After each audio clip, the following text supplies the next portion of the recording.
روزا میگذره دونه دونه میره، عمر من میسوزه بدون تو میمیره. منم یه گوش خیره به عکسای قدیمیمون که باز منو میکشه تو خاطره ها.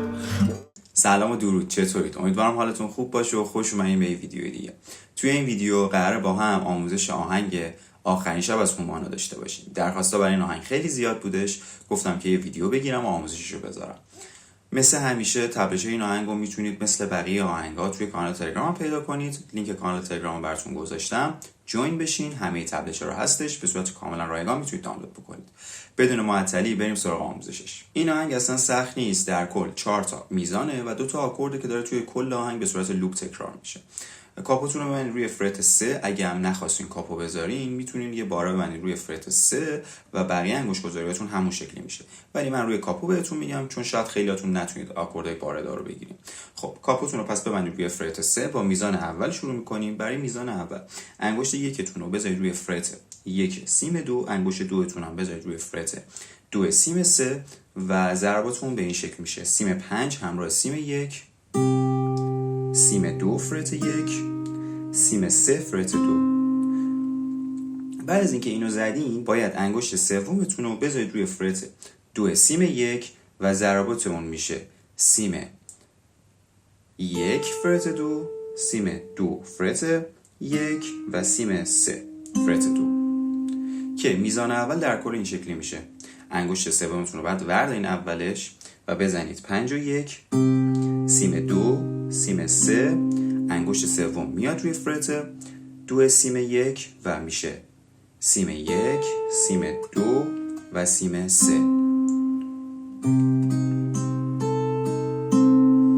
خب بریم سراغ میزان دوم. برای میزان دوم همین حالت دستتون رو باید حفظ بکنید. فقط انگشت چهارمتون میاد روی فرت 3 سیم 1 و ضرباتمون دوباره میشه سیم 1، سیم 2 و سیم 3.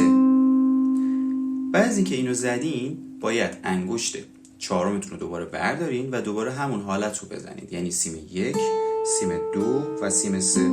در واقع این آرپیج سیم 1، سیم 2، سیم 3 داره توی کل آهنگ تکرار میشه. فقط سر هر کدوم از تغییرهای آکوردها، یعنی سر میزان اول و میزان سوم، یه نوت بیس هم بهش اضافه میشه. وگرنه آرپیجی که داریم میزنیم سیم 1 2 3 دوباره 1 2 3. پس اگه دوتا میزان اول با هم بزنم این شکلی میشه.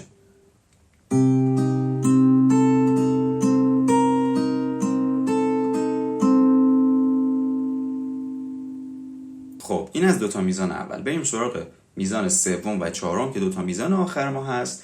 بعد از اون 4 تا میزان دوباره هی تکرار میشه. خب برای میزان سوم لازم نیست هیچ کدوم از فرت ها رو بگیرید. سیم 6 همراه سیم 1 با هم زده میشه. بعد دوباره همون آرپیجی که بهتون گفتم، سیم 2 و سیم 3 که جفتش به صورت آزاد هست. بعدش با انگشت 1 فرت 2 سیم 1 رو میگیرید و ضرباتتون میشه سیم 1، سیم 2 و سیم 3. خب من میزان سوم رو یه دور براتون میزنم. خب برای میزان چهارم باید انگشت دومتون رو بذارید روی فرت 3 سیم 1 و ضرباتون دوباره میشه سیم 1، سیم 2 و سیم 3. و برای آخر میزان چهارم هم انگشت دومتون رو ور میدارین و دوباره همون انگشت یکتون روی فرت 2 میمونه، سیم 1 و دوباره ضربات قبلی که میشد سیم 1، سیم 2 و سیم 3 رو میزنید که میزان چهارم هم این شکلی میشه. خب یه دور 4 تا میزان رو براتون میزنم.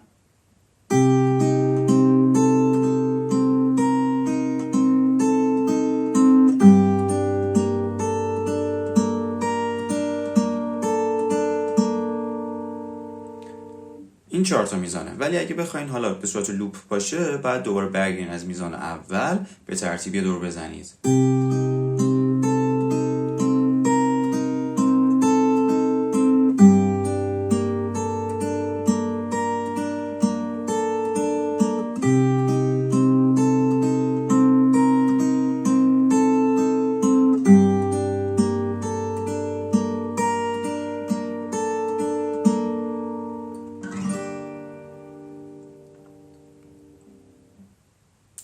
خب اینم از آموزشه این آهنگ. امیدوارم که به درتون خورده باشه. مثل همیشه یادتون نره که منو سابسکرایب کنید، زنگوله رو هم بزنید که هر موقع ویدیو جدیدی گذاشتم با خبر بشین. لایک کنید، برای دوستاتون هم شیر بکنید تا ویدیو دیگه هم مراقب خودتون باشین.